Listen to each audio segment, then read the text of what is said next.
मैं आपकी इस तपस्या से बड़ा प्रसन्न हूं। तब वेद व्यास जी कहने लगे, हे प्रभु, अगर कुछ देना चाहते हो ना तो मेरे घर संतान नहीं है, एक संतान, आप जैसी योगी संतान मुझे चाहिए। भोलेनाथ ने तथास्तु कहा और कैलाश पर चले गए। माता पार्वती श्री चरणों में विराजमान थी।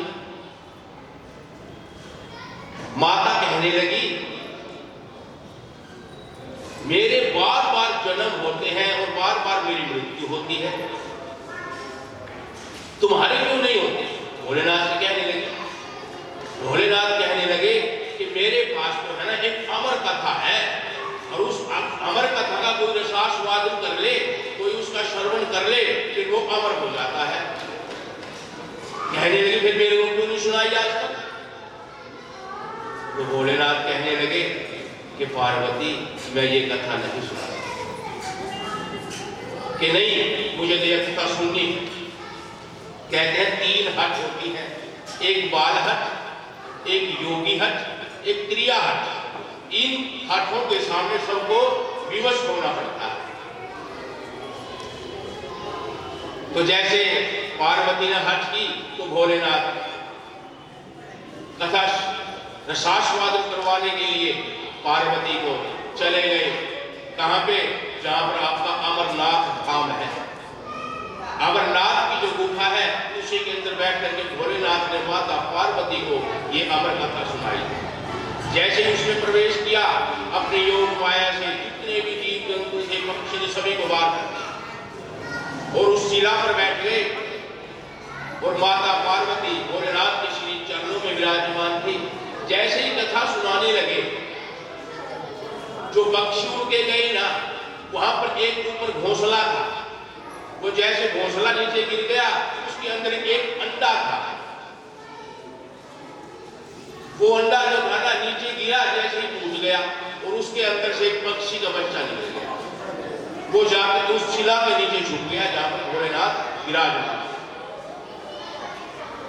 किसका बच्चा था वो? तोते था। संस्कृत में सुक बोलते हैं। वो सुक उसके नीचे जाकर के छुप गया। भगवान ने कथा प्रारंभ की। कहने लगे कि पार्वती, तुम वो गलती मत करना जो सती ने की थी। इस कथा को बड़े ध्यान से सुनना, अन्यथा इसका कोई लाभ तुम्हें नहीं मिलेगा। कहने लगे कि पार्वती, ये जो मेरा शरीर है, ये जो मेरा शरीर है, सभी का शरीर है, ये आना और जाना है, मगर इसके अंदर जो इसकी अंतरात्मा है ना, अगर उसकी कोई भक्ति करे, उस तक कोई पहुंच जाए, जो अंतर बिंदु है, तो वो फिर अमर हो सकता है, उसको बार बार जन्म नहीं लेगा। कथा प्रारंभ थी, माता पार्वती को नींद आ गई, हुंकारे कर रही थी, और फिर कथा जो चालू, फिर हुंकारे कौन करने लग गया? वो छोटा सा बच्चा, पक्षी का सूप। जैसे कथा संपूर्ण हुई, भोलेनाथ देख रहे कि पार्वती तो सो गई। जैसे ही सो रही थी और उनकी नजर उस पक्षी के बच्चे पर गई जो बाहर जा रहा था गुफा से। भोलेनाथ को क्रोध आया, कहने लगे, पार्वती, अनर्थ हो गया, इस पक्षी के बच्चे ने सारी कथा सुन ली, ये जिसको भी जाकर के सुनाएगा वही अमर हो जाएगा। त्रिशूल लेकर हाथ में चल पड़े उस पक्षी के बच्चे को मारने के लिए, और वो बच्चा पृथ्वी पर नीचे आया और वेद व्यास जी के आश्रम में चला गया। जैसे वेद व्यास जी के आश्रम में वो बच्चा गया तो उनकी पत्नी अरनी देवी जबाही ले रही थी। जैसे ही उसने जबाही ली, वो बच्चा उसके मुख के द्वार से गर्भ में जाकर ले जाता। भगवान भोलेनाथ है वेद व्यास जी के आश्रम पर, और वेद व्यास जी भोलेनाथ को देख करके बड़े प्रसन्न हुए कि मेरे आश्रम में साक्षात भोलेनाथ। मगर उनके चेहरे के जो भाव थे ना, वो अच्छे थे। कहने लगे, हे प्रभु, मैं बड़ा प्रसन्न हूं आपको मेरे आश्रम, मगर आपके चेहरे के जो भाव है ना वो अच्छे नहीं। क्या बात? तो कहने लगे भोलेनाथ, हे वेद व्यास जी, तुम्हारे इस आश्रम में मेरा एक शत्रु आकर के छिप गया। कि आपका शत्रु मेरे आश्रम पे कहां पे है वो? कि आपकी पत्नी के गर्भ में जाकर के बैठ गया हो। गर्भ में जाकर के बैठ गया कि हाँ। तो कहने लगे वेद व्यास जी, हे प्रभु, अगर मेरी पत्नी के गर्भ में ही आपका शत्रु जाकर के बैठ गया है ना, उसे मत मारिए, उसे छोड़ दीजिए, और आप उसको मारोगे तो आपको ब्रह्म हत्या का पाप भी लगेगा। तब भोलेनाथ सोचने लगे, इतने में वो जो बच्चा सूख था ना, गर्भ के अंदर से शतुक्ति करता है, ओम नमो शिवाय, ओम नमो शिवाय, ओम नमो शिवाय, ओम नमो शिवाय। कहता है कि हे भोलेनाथ, मैं आपको वचन देता हूं कि मैं पृथ्वी पर जाकर के इस कथा को किसी को नहीं सुनाऊंगा। आप मेरे प्राण छोड़ दीजिए, मैं प्रार्थना करता हूं। तब भोलेनाथ ने जो वरदान दिया था ना वेद व्यास जी को कि योगी पुत्र मेरे जैसा होगा, वो वरदान भी तो पूरा करना था भोलेनाथ ने। तो उस सुख को, जो पक्षी का बच्चा था, तोते का बच्चा था, उसको इंसान का रूप दे दिया। बोलिए शंकर भगवान की जय। 12 साल तक वो बच्चा मां के गर्भ में रहा। 12 साल के बाद फिर जब माता अरणी देवी को प्रसव पीड़ा प्रारंभ हुई तो वेद व्यास जी हकीमों के पास गए, डॉक्टरों के पास गए, मगर बच्चा जो था ना वो जन्म नहीं ले रहा। उसकी एक शर्त थी, वो कहता था मैं जन्म तो लूंगा मगर इस मोह माया वाले संसार में जन्म नहीं लूंगा, मैं निर्मोही संसार में जन्म लूंगा। निर्मोही संसार बोल रहे। तो वेद व्यास जी ब्रह्मा जी के पास गए, जाकर के अपनी सारी व्याख्या सुनाई, सारी कथा सुनाई। तो ब्रह्मा जी कहने लगे वेद व्यास जी, मैं इस संसार को निर्मोही ही कर सकता। भगवान भोलेनाथ के पास गए, जाकर के फिर कहने लगे कि मेरी जो पत्नी है वो प्रसव पीड़ा में है मगर बच्चा जन्म नहीं ले रहा। वो कहता है कि निर्मोही संसार में जन्म लूंगा, आप इस संसार को निर्मोही कर दीजिए। भोलेनाथ कहने लगे वेद व्यास जी, मैं इस संसार को निर्मोही नहीं कर सकता। फिर उनकी चिंता और बढ़ गई वेद व्यास जी की कि अब सारे नाटने लगे तो ये कैसे बच्चा जन्म लेगा। तो गए भगवान विष्णु जी के पास में गए, जाकर के उनसे प्रार्थना की कि हे श्री हरि, इस तरह से मैं परेशान हूं। तो भगवान विष्णु कहने लगे तुम चिंता मत करो, मैं इस संसार को कुछ क्षण के लिए निर्मोही करूंगा, उसमें तुम्हारा पुत्र जन्म ले ले। मात्र क्षण का मतलब कुछ घंटे के लिए इस फिर विष्णु भगवान ने संसार को निर्मोही किया और उस भगवान सुखदेव का जन्म हुआ। बोलिए सुखदेव भगवान की जय। सुखदेव भगवान का जन्म, जिनकी ये कथा, उन्हीं ने ये कथा राजा परीक्षित को सुनाई। सर्वप्रथम भगवान विष्णु ने ब्रह्मा जी को कथा सुनाई, ब्रह्मा जी ने फिर आगे नारद जी को कथा सुनाई, नारद जी ने आगे वेद व्यास जी को कथा सुनाई, वेद व्यास जी ने आगे सुखदेव को कथा सुनाई, सुखदेव ने राजा परीक्षित को कथा सुनाई, और आज ये बच्चा आपके सामने उसी कथा का शाश्वत लाभ को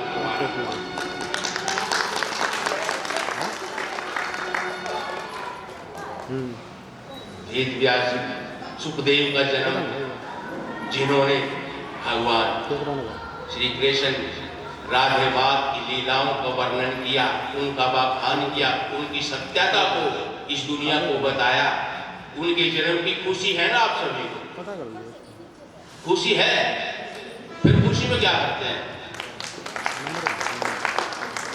आपके बीच में साक्षात राधा और कृष्ण जी आएंगे, सभी बुलाएंगे, सांवरिया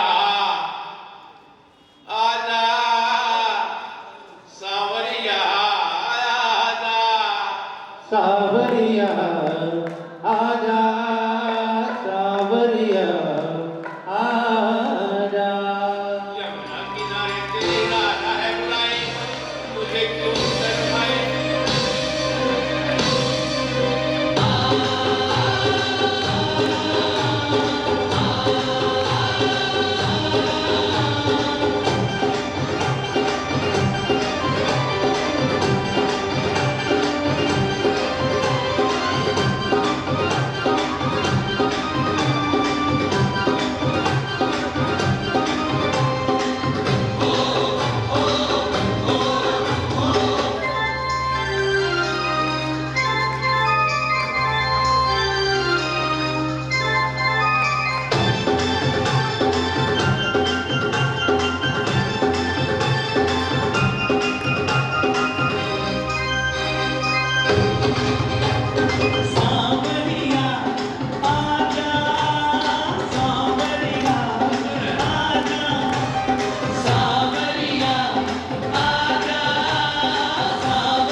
बोलिए बांके बिहारी लाल की।